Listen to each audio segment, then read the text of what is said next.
The broadcast is now starting. All attendees are in listen-only mode. Good morning, everyone. My name is Ines.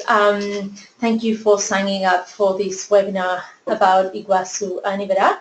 I just wanted to check if everyone can hear properly. If there's any problem, please type so I can try and help. Otherwise, I'll get started really soon. Okay. Well, thanks for coming in this morning. What we're going to talk today is Iguazu Ibera Falls. We'll have a little bit of time for any questions that you might have, and then there's an answer at the end for your chance to win a family to Ecuador next year. Iguazu Falls. This is a stunning place, one of the wonders of the world. It's located in Argentina and Brazil, and you can get there. You can see it's in the northeast of Argentina, south of Brazil.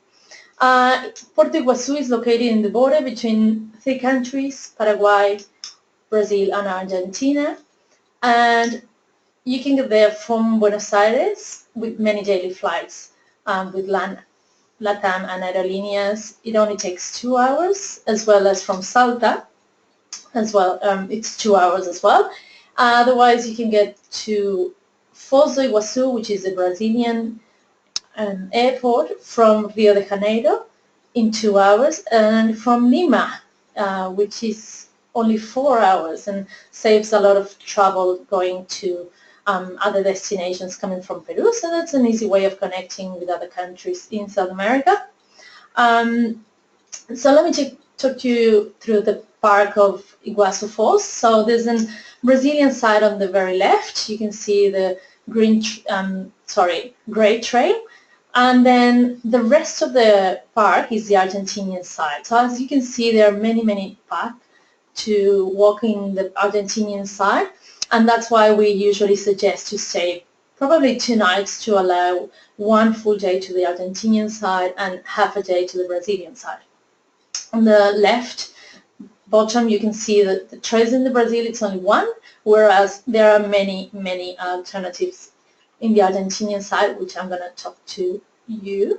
So the Macuco Trail is a 3-hour trail that gets you to the, back to the previous slide.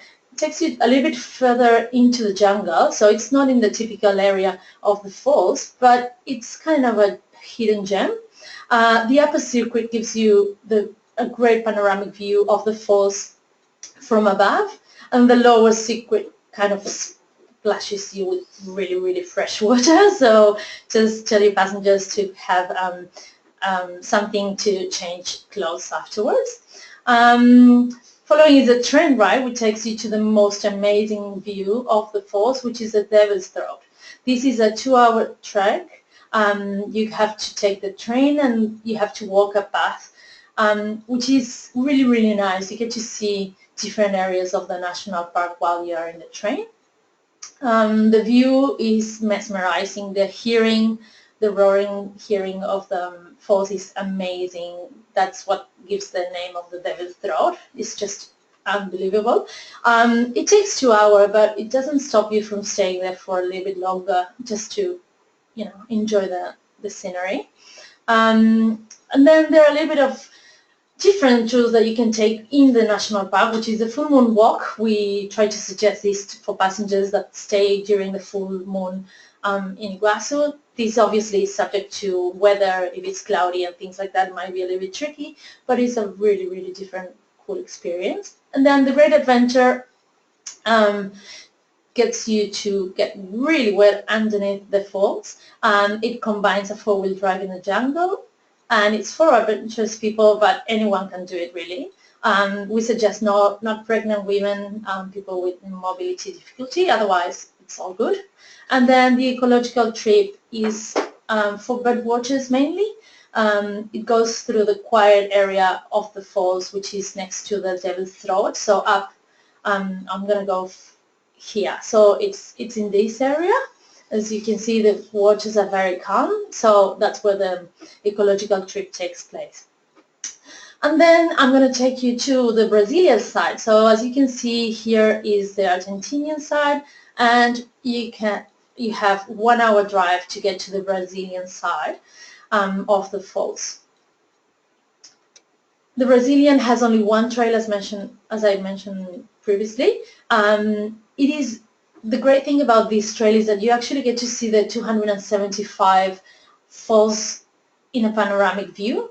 So it is quite spectacular and gives you a different insight. So I think they complement really well, and I wouldn't, I would definitely include it in your stay in Iguazu. You have to have in mind that there's a Brazilian fee for a visa that is around $217, and there's a Argentinian reciprocity fee of $100 to access. So this is not, less important, because some people think that for a half-day tour is a little bit too much money. But then these are alternative additional cost tours in the Brazilian side. So the helicopter ride is only in the Brazilian side, and they can purchase it online at the moment. And then Macuco Safari is similar to the Great Adventure, but on the Brazilian side. It doesn't include a four-wheel drive, but it's, it's great anyway. And the bird park is outside the park, but it complements really well with a half-day tour of the Brazilian side. And this park has local flora and fauna that, people interested in birds will definitely be a good place to go, because the national park, can get a little bit busy and not too much wildlife encounters. So going a little bit further from Iguazu is a Itaipu Dam, San Ignacio Mini. San Ignacio Mini are Jesuit ruins, and it's well combined with Wanda Mine, with these gemstones. It takes a full day trip, just have that in mind. It takes around 4 hours to get to San Ignacio Mini from Iguazu Falls. Itaipu Dam is for engineer fans. It's a massive, massive dam that provides energy to Paraguay, Brazil, and they sell to most of countries in South America, so such as Argentina. So, for engineer people, I think it's a really, really cool way to combine nature with architecture. And then canopying, rappel, and hiking is an activity that they can do outside the national park. It is takes a full day. So, sorry, it's a half day, but you cannot combine it with other activities, so you would need an extra day in Iguazu. And just to give you an idea of hotels, inside the national park there are 2 hotels, one on the Brazilian side and one on the Argentinian side. Sheraton offers direct view of the falls from the falls view room, and that's a big plus. And the reason why I prefer Sheraton versus Belmont is because you get to stay in the Argentinian side, which I showed you has many trails, so I'll give you the free access to the trails. Belmont das Cataratas is a 5 deluxe property. There's no critique about that, but just, there's no falls view really. The other properties that are nearby is Puerto Bemberg, which is it's a lodge facing a different river. It's only 40 minutes drive from the airport, and they have their own boat and do activities in the river. It's really, really nice and quite different. Lois Suites is property near Puerto Iguazu, in between the falls and downtown, and it's immersed in the jungle. So as you can see, it's really, really nice. Great service. Panoramic Hotel is a standard hotel in downtown, which is at the place where you can stay if you cannot afford the national park, as well as La Aldea Selva Lodge. It's a little bit different. A good service, standard hotel. Hotels in Brazil make it easy for passengers, that want to fly back, flying from Iguazu and flying from Lima to Rio. That's an easy way to stay in Falls Iguazu. Bourbon, and then, following is Ibera Marshlands. Ibera Marshlands might be unknown to many of you, but it's the second largest wetland in the world. It's following Pantanal in Brazil, and it is quite unknown because it's a little bit tricky to get there, but it's very, very spectacular. Let me tell you, so from Iguazu Falls up here north, it takes 12 hours, 8 to 12 hours to get to Colonia Carlos Pellegrini. So it's a good way of combining two destinations. We can stop in the way to visit the Jesuit ruins and Wonder Mines, and arriving in Carlos Pellegrini. Carlos Pellegrini is a home place to many lodges that offers daily excursions to see wildlife. You could also fly to Posadas, and there's a 3-hour drive to Colonia Carlos Pellegrini, or there's a night bus from Buenos Aires to Mercedes. It's all night and it's a deluxe service. Will take 2 hours to get to Carlos Pellegrini. So this is the type of wildlife that you will see in Ibera. Capybaras, caimans, toucan wildlife. So it's really, really, really spectacular, very unknown. People that are in search of wildlife in South America, it's a great suggestion. It's way cheaper than Pantanal in Brazil, so it's a really good alternative for your clients. Being cheap doesn't mean that it's not great quality though. So it's cheaper than Pantanal in Brazil, but amazing 5-star properties, unbelievable. So the type of activities that your clients are going to do is boat rides in the Pantanal, in the river and lakes, the horseback riding, bird watching, and trekking. So this water is from fresh water, from rainwater, so it makes it really, really special for wildlife. Rincón del Socorro would be the top property.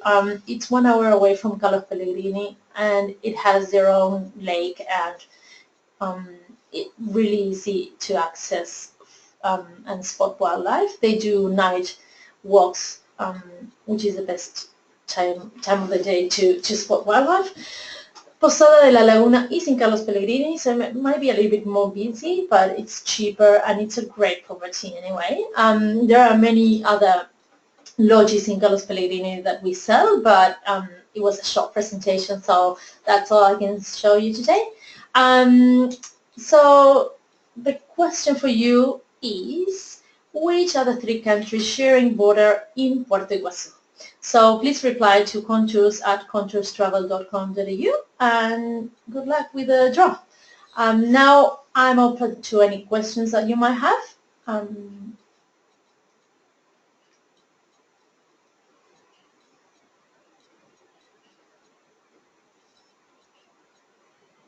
I don't know if anyone has any questions about the destinations.